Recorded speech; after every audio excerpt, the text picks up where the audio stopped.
வாழ்க வையகம், வாழ்க வளமுடன். கள்ளக்குறிச்சி வழக்கறிஞர் சங்க முன்னாள் துணைத் தலைவர் PS வெங்கடேசன் வழக்கறிஞராக நான் பதிவு புரிந்து வருகிறேன். இந்த ஆன்மீக செய்தியில் மக்களுக்கு ஆன்மீகம் சம்பந்தமான விளக்கங்களையும் சொல்கிறேன். இந்த சேனல் வீடியோவில் உங்களை காண இருப்பது திருவண்ணாமலை தீபம். திருவண்ணாமலை தீபம் எதற்காக கொண்டாடப்படுகிறது? திருவண்ணாமலை அன்று அந்த மலையிலே தேர் வரும், அந்த சாமி உச்சியிலே தீபம் ஏற்றுவார்கள். பஞ்சமூர்த்தி திருவிதி விழா வரும், மக்கள் அதுக்கான விளக்கு வீட்டில் இறக்கு. இதுதான் மக்களுக்கு தெரியும். இந்த திருவண்ணாமலை தீபம் எதற்காக கொண்டாடப்படுகிறது, அதனுடைய வரலாறு என்ன என்பது யாருக்கும் இதுவரை தெரியும். எப்படி எதற்காக ஏற்பட்டது என்று சொல்லும் என்றால், ஒரு முறை மகாவிஷ்ணுவுக்கும் பிரம்மதேவனுக்கும் சண்டை. நான் தான் பெரியவன், நான் படைக்கிறேன், நீ காக்கிறா, சோர்மா நடிக்கிறார், ஒவ்வொருவரில் நான் தான் பெரியவன் என்ற ஆணவம், 4 தலைகளிலுமே ஆணவம் ஏறிவிட்டது. நான் வணங்க மாட்டேன், உன்னை வணங்க வேண்டிய அவசியமே கிடையாது என்று மகாவிஷ்ணுவை கேவலமாக திட்டுகிறார். அவரும் என்று அவர் நீ படைத்தால்தான் நான் படைக்கலன்னா காக்க முடியும், இருவரில் யார் பெரியவர் என்று சிவபெருமானுமே கேட்டுவிடுவோமே என்று 2 பேரும் செல்கிறார்கள். சிவபெருமான் திருவண்ணாமலை அனுபவத்திற்கு சிவபெருமானை காட்டுகிறார். அங்கே சிவருமாக எடுத்து காட்டியவர் அருவமாக இருந்தவர் நான் சொல்கிறார். சரி, மூவரில் ஒவ்வொரு செயல்களை செய்து வருகிறீர்கள், இது ஏன் போட்டி என்றேன். இல்லை, நான் படைக்கன்னு நான் காக்கிறார், இதோட அவரோட நான் தான் பெரியவர், நீங்கள் தான் முடிவு சொல்லணும்.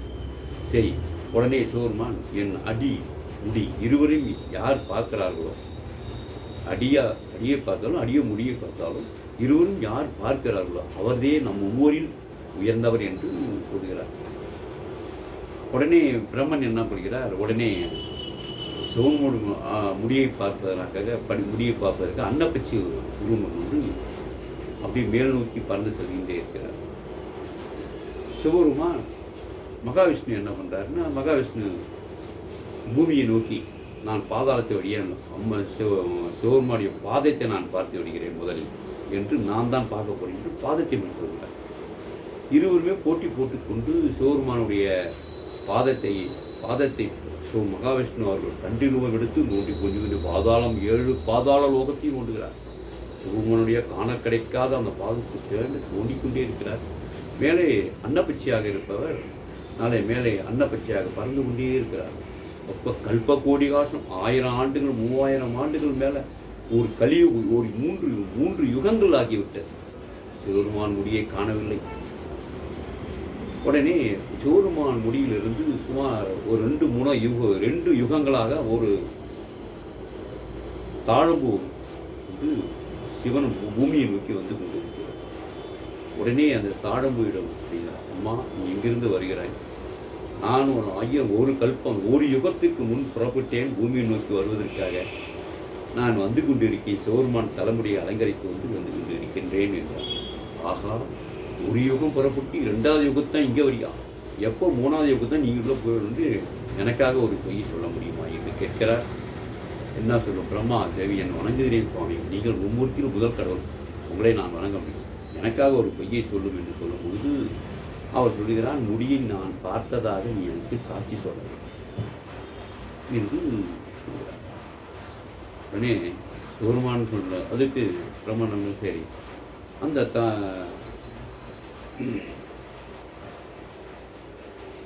தாழம்போது ஒட்டுக்கொள்கிறது. இருவரும் கீழே போகிறார்கள். கீழே போகிறது சிவபெருமான் பார்த்து விட்டேன் முடியை, பார்த்து விட்டு ஆணவத்தை பிடித்தார். அது சம்மதம்.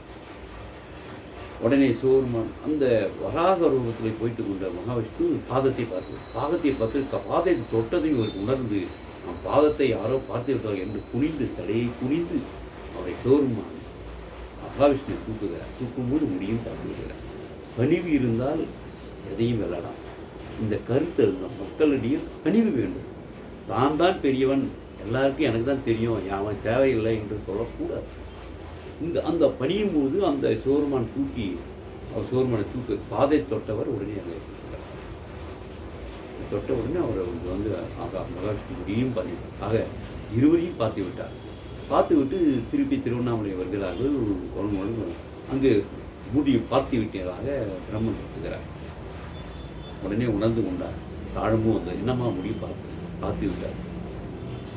பார்த்தது உண்மைதான் என்று தாழம்பு போய் சொல்லிட்டு உடனே சொல்லிவிட்டார். எல்லாம் அறிந்தவன் நான், யுலோகம் 7 லோகம் 14 லோகத்தையும் அறிந்தவன். நீ சொல்வது பொய்யம்மா, எதுக்காக நீ அந்த பொய்யை சொல்கிறாய் என்று கேட்டார். சுவாமி, என்னை மன்னித்து விடுங்கள், மும்மூர்த்தியிலும் பிரம்மதேவர் என்னை கட்டாயப்படுத்தி வேறு வழி இல்லாமல் சொல்லிவிட்டேன். அவர் இன்னும் முடிவு பார்க்கவில்லை சொன்னவுடன் உடனே சோகமா, ஒரு இதில் யார் உயர்ந்தவர், யார் உயர்ந்து செய்ய போகிறார்கள்? உயர்ந்தவராக என்ன, எல்லாரும் அவங்க பணியை செய்யணும், கரெக்டாக செய்யணும். நீங்கள் செய்யுங்கிறத உணர்த்தணும். பணிவு வேண்டும், பதவி வரும்போது பணிவு வேண்டும் அந்த ஒரு கருத்தையும் உணரும். அதனால் பிரம்மனுக்கு ஒரு சாபம் விடுகிறார். நீ ஒரு அதாவது முதல்வர் பதவியை அடைவதற்காக பொய்யை சொல்லுகிறார், பொய் சாட்சியை ரெடி பண்ணுகிறார். இதற்காக நீ அந்த உலகில் உன்னை யாரும் வணங்க மாட்டார்கள், பிரம்மனுக்கு கோயிலே இருக்கக்கூடாது என்று சாபம் அடைக்கிறார். இதெல்லாம் பார்த்தீங்கன்னா இந்தியாவில் எங்கேயும் பிரம்மனுக்கு கோயில் கிடையாது. ஏதோ பிரம்மஸ்ரீர், அதாவது சிவபெருமான் எங்கேயுமே கோயில் கிடையாது. அதோ கூட ஏன் இந்த பொய் சொன்னது முக்கியம். பொய் சொல்லக்கூடாது, எவ்வளோ பெரிய பதவி வந்தாலும் பொய்யை சொல்லக்கூடாது. அந்த கருத்தை தான் திருவண்ணாமலை தீபம் என்றும். அந்த சிவபெருமானுடைய ஜோதியை பார்ப்பதற்காக அவர் விஸ்வரூபம் எடுத்தார் இல்லையா, அந்த விஸ்வரூபம் தான் தலை. மேலே நெருப்பு எரிகிறது, தலையிலே பூமி பாதாள தொலைத்து இந்த தலை நிச்சயம் பார்க்க இருவரும் மக்களாகிய நாமல் அந்த அவர் சிவபெருமானுடைய அண்ணாமலையும் பார்த்து மேலையும் பார்க்கிறார்கள். எப்படியாவது சிவனுடைய பாதமும் முடியும் தெரிந்துவிடுமே தெரிய வேண்டும். அந்த சிவபெருமான் பாதத்தை அவர் பார்த்த மகாவிஷ்ணு பார்த்ததுனால்தான் இன்றும் அவருக்கு கோயில்களும் சிறப்புகளும் அலங்காரங்களும் இருக்கிறது. சிவபெருமான் அபிஷேக பிரியர் யார்? சிவபெருமான். ஆனால் நாராயணன் அவர் அலங்கார பிரியர். அலங்கார நகைகளெல்லாம் அளிப்பது அவ்வளோ அற்புதமானது. இப்படியெல்லாம் ஊடகத்திலே நடுகிறார்கள். இதில் ஒரு விஷயம் இருக்கிறது என்றால், இந்த மகாவிஷ்ணு மகாபலி அதாவது வராக அவதாரம் எடுத்து சென்ற போது அந்த பாதத்தை பார்த்தார் இல்லையா, சிவபெருமானின் முதலில் நேரில் கண்டவன் மகாவிஷ்ணு மட்டும்தான். உலகில் யாரும் அவரை பார்க்க முடியவில்லை. இறைவனை கண்டவர் மகாவிஷ்ணு. அதனால தான் இன்றைக்கி அவர் இறைவனை பார்த்தனால தான் இன்றைக்கி வெங்கடாஜலபதியில் கோடிக்கணக்கான லட்சம் கோடி மேலே தங்கங்கள் சேர்க்கின்றன. இன்றைக்கி அதை பார்த்தீங்கன்னா இதில் கேரளாவில் அவர் படுத்த வைப்பார். இவர் இருக்கார் ரங்கநாதர்.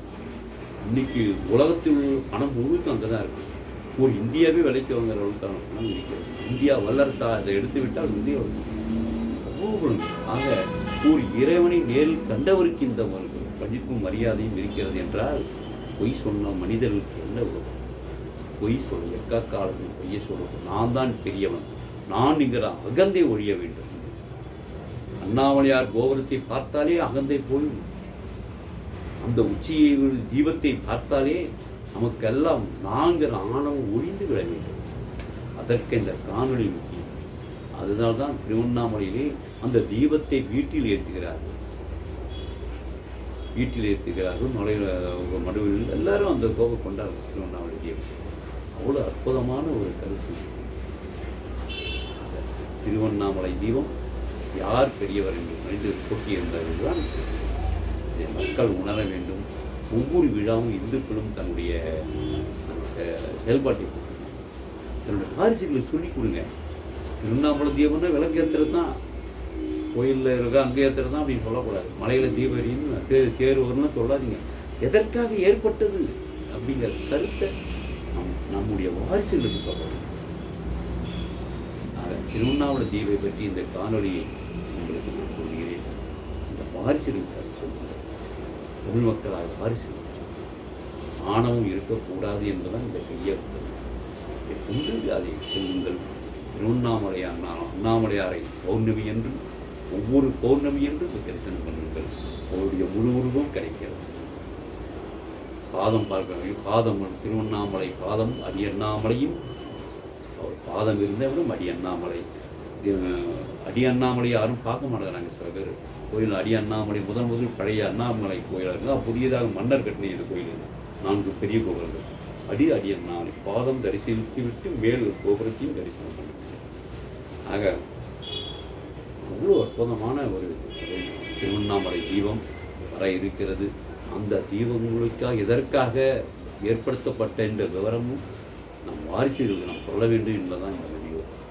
எல்லா பெரியவர்களுக்கே தெரிய மாட்டேங்குது. திருவண்ணாமலை தீபம்னா விளக்கேற்றுவாங்க, மூடு கூட கார்த்திகை தீபம் சுத்தம், இதை மட்டும் சொல்லித்தராங்க. எதற்காக ஏற்பட்டதுங்கிற விஷயத்தை இனியாவது உன் வாரிசுகளுக்கு சொல்ல வேண்டும் என்ற கருத்தை கூறி வாழ்க வையம், வாழ்க உளமுடன்.